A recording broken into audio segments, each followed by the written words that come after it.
They thought they were picking on an easy target. A quiet old man on a bus. What they didn't know. He was a battle-hardened Vietnam veteran, with lessons they'd never forget. It was just another day on the 5:15 bus, heading toward downtown Baltimore.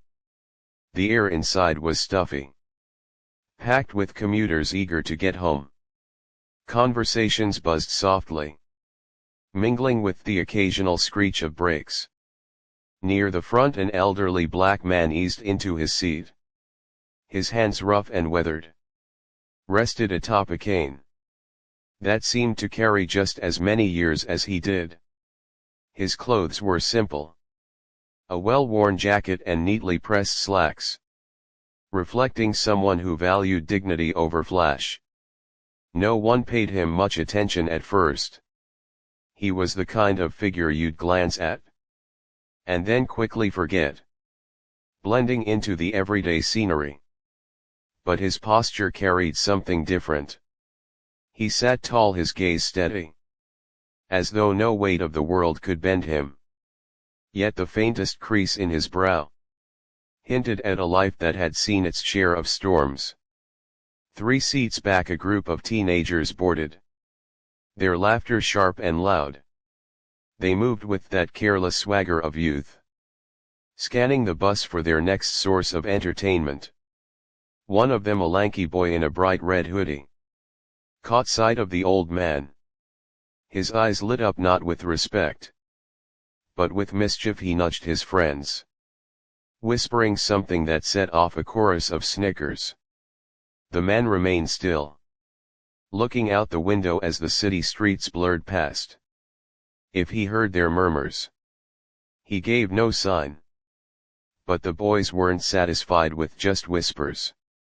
They wanted a reaction. "Hey, old man," the boy in red called out, his voice cutting through the hum of the bus. "You lose your walker or something? Bet you're waiting for someone to carry you home, huh?" A ripple of tension passed through the bus. Some passengers glanced at the boys. Others at the man. Most, however, kept their heads down, pretending not to hear.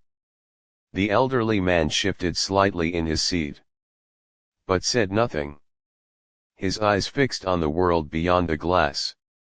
Red hoodie smirked, emboldened by the lack of resistance. He stood up, swaying slightly as the bus hit a bump. "What's wrong, cat? Got your tongue, grandpa?" The man's fingers tightened imperceptibly around the cane, but his expression remained calm. The faint flicker of something, patience maybe, flashed in his eyes. He turned his head slowly, just enough to meet the boy's gaze. And in that brief moment something shifted. There was no anger in his look, no fear, just a quiet, unyielding strength that seemed to settle the air around him. The boy hesitated for half a second, but his pride wouldn't let him stop.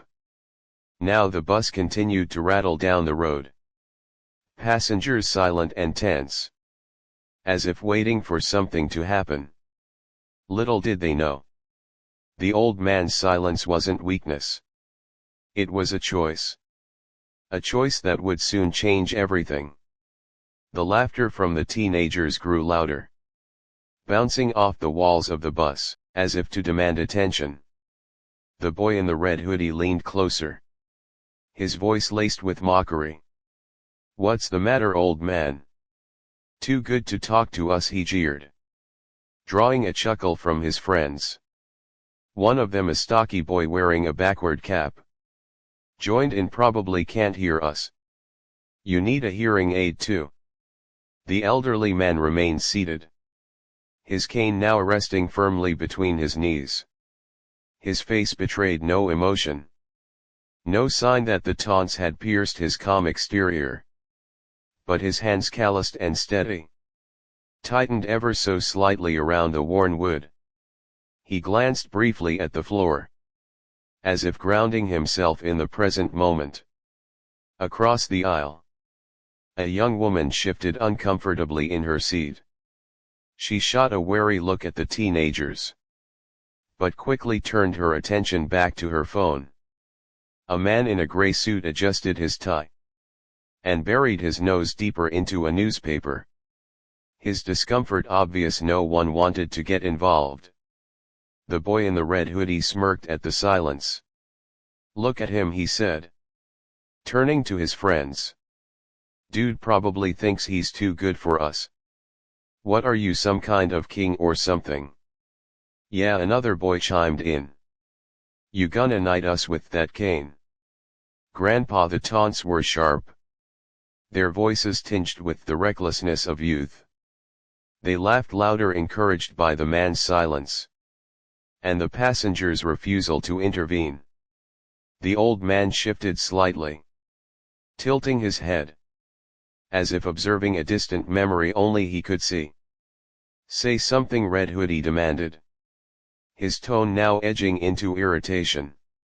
"Or are you scared?" The bus lurched to a stop at a red light, the sudden jolt silencing the chatter momentarily. The old man finally spoke, his voice low but firm. "Respect is a lesson some people only learn the hard way."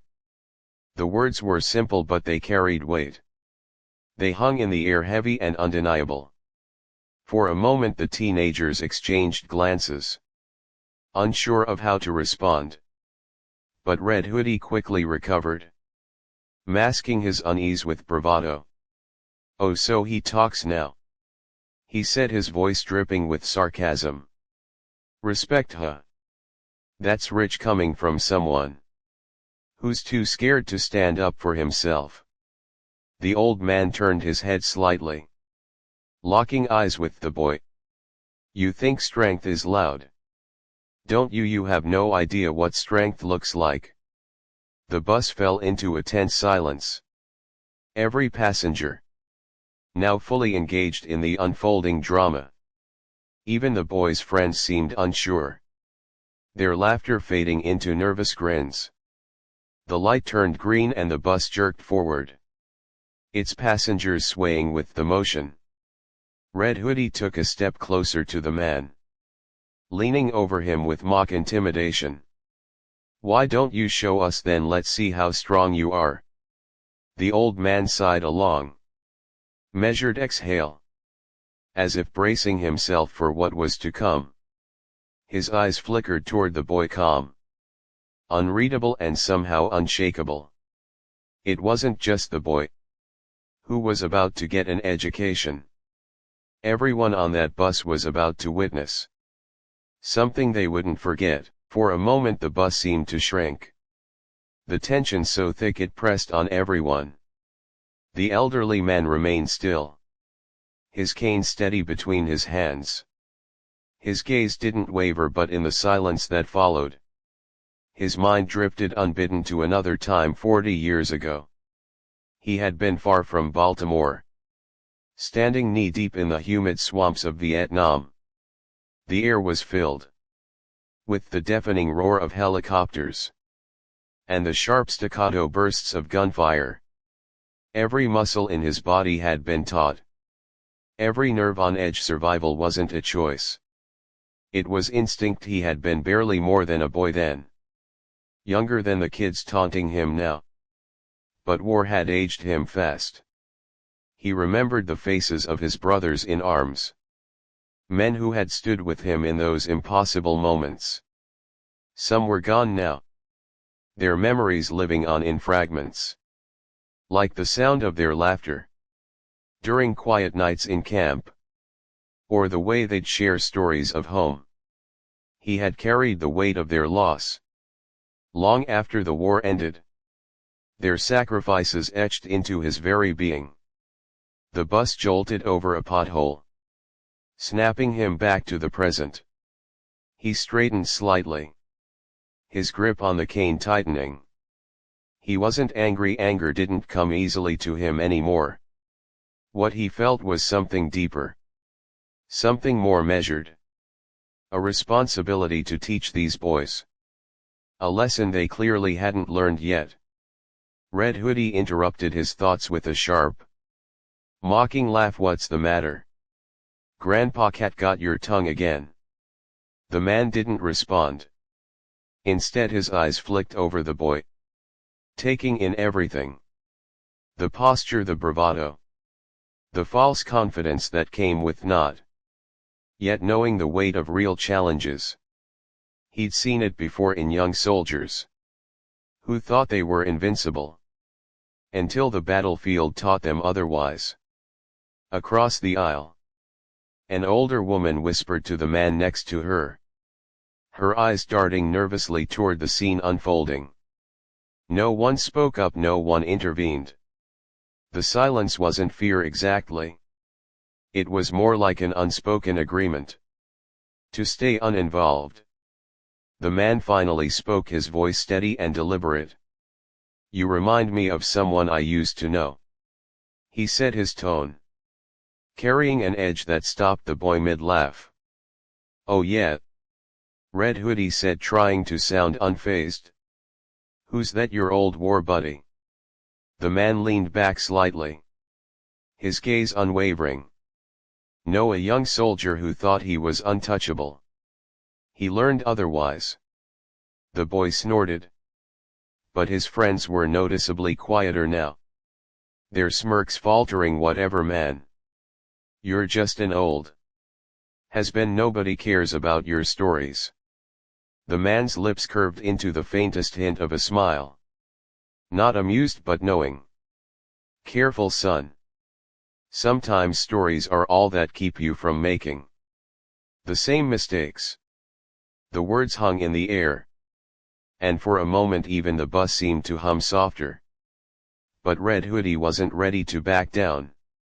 He stepped closer now, just inches from the old man. "You think you're so wise, huh? Why don't you prove it?" The old man's eyes narrowed slightly, not in anger but in preparation. He adjusted his cane, his movements deliberate and slow, like a man who knew exactly what he was doing. The storm brewing inside the old man wasn't born of anger, it was forged by experience. And it was about to show these boys the meaning of strength. The bus rumbled along, its passengers frozen in the tension filling the space. The elderly man rose slowly from his seat, the cane steadying his weight as he stood. He wasn't a large man. Age had whittled away the bulk of his frame. But the way he carried himself made him seem taller, stronger. The boys watched him, their smirks fading as curiosity began to take hold. "You want me to prove something?" the man asked, his voice calm, almost quiet, yet somehow commanding the attention of everyone on board. His eyes locked onto Red Hoodie, unwavering. "Let's talk about proof." Red Hoodie chuckled nervously, taking a half step back. "What, you're gonna hit me with that cane?" "Old man." The man's hand brushed the top of the cane, but he didn't lift it. "No," he said simply, "but I will teach you something.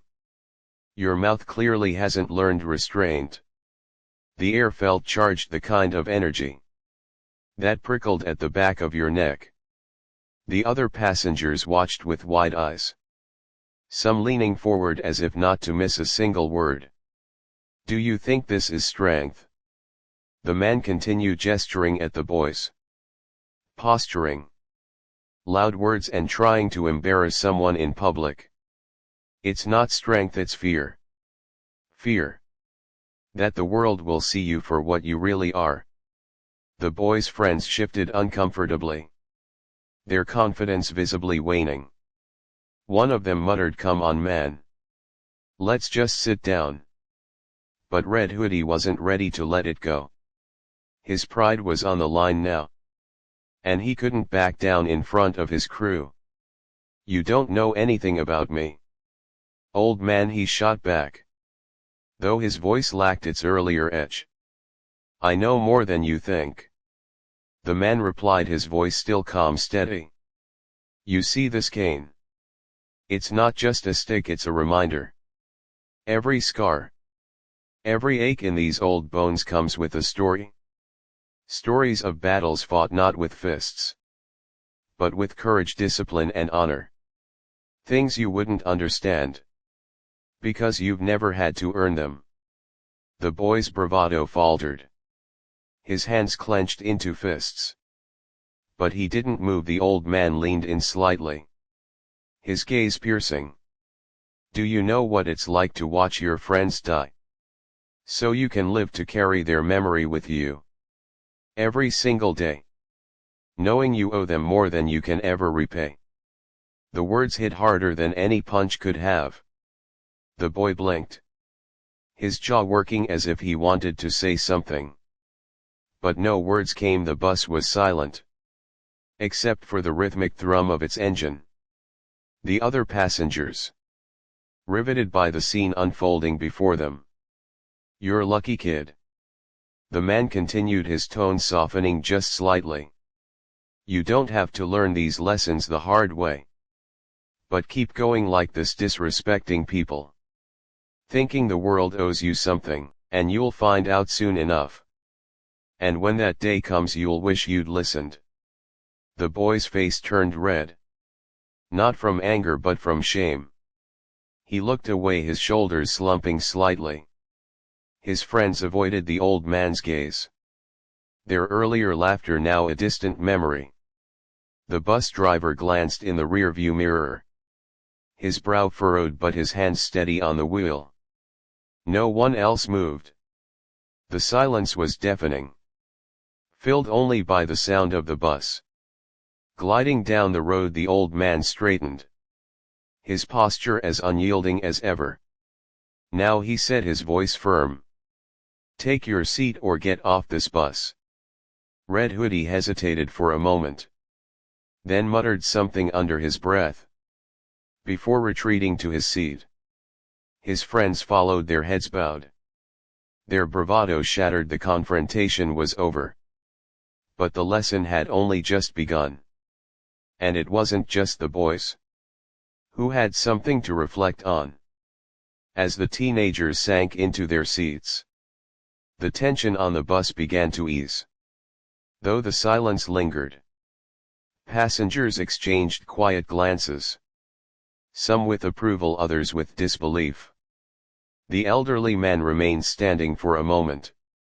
His grip on the cane firm but relaxed. His gaze swept over the bus. Landing briefly on each passenger. Before he slowly returned to his seat. A middle-aged woman sitting near the front. Finally broke the silence. Sir, she said. Her voice hesitant but respectful. That was brave. Her words carried a mix of admiration and guilt. As if she regretted not speaking up sooner. The man turned his head slightly. Offering her a small nod. It wasn't bravery. He replied, just doing what needed to be done. Behind him, Red Hoodie and his friends were unusually quiet.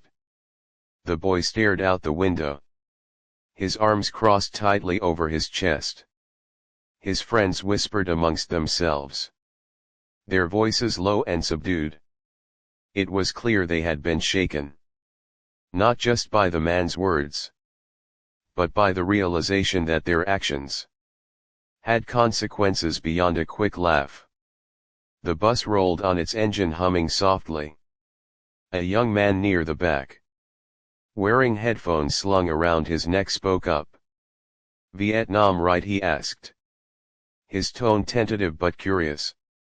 The old man turned slightly. His expression unreadable. Yes, he said simply. My grandfather served there. The young man continued. He never talked about it much. But when he did, his voice trailed off and he glanced down at his hands. Thank you for what you did. For what you gave. The old man's lips curved into a faint smile. We all gave something, he said. Some of us more than others. The words hung in the air, heavy with meaning. Several passengers nodded quietly. The weight of his statement sinking in. The atmosphere on the bus had shifted entirely. Where there had been tension, now there was reflection. A shared understanding of the gravity of the moment. They had just witnessed one of the boys in the group, the stocky one with the backward cap, cleared his throat awkwardly. "Sir," he said, his voice barely above a whisper, I'm sorry. We shouldn't have said those things." The man turned to look at him, his expression softening slightly. "Apology accepted," he said. "But remember, respect isn't something you give just because someone demands it. It's something you give because it's the right thing to do." The boy nodded quickly, his face flushed red. Hoodie didn't say anything, but he shifted uncomfortably, clearly wrestling with his thoughts. The bus slowed as it approached the next stop. The old man glanced out the window, his eyes briefly scanning the familiar street corner. He tapped his cane once on the floor, then rose to his feet before he exited. He turned to face the bus, his voice carrying over the hum of the engine. "Kindness and respect cost you nothing," he said, addressing no one in particular, yet speaking to everyone. "But withholding them can cost you everything." The door hissed open and the man stepped off, his gait steady, his presence lingering long after he was gone. The bus remained silent as it pulled away from the curb. Passengers lost in their thoughts. They had witnessed more than a confrontation. They had witnessed a lesson in dignity. And for some that lesson would stay with them long after the bus ride ended. As the bus rolled on, the atmosphere remained heavy with contemplation. Conversations that had once filled the space with idle chatter were now whispers or silence altogether. For many on that ride the old man's words echoed louder than any noise they'd heard all day. Red Hoodie sat slumped in his seat, his once bold posture deflated.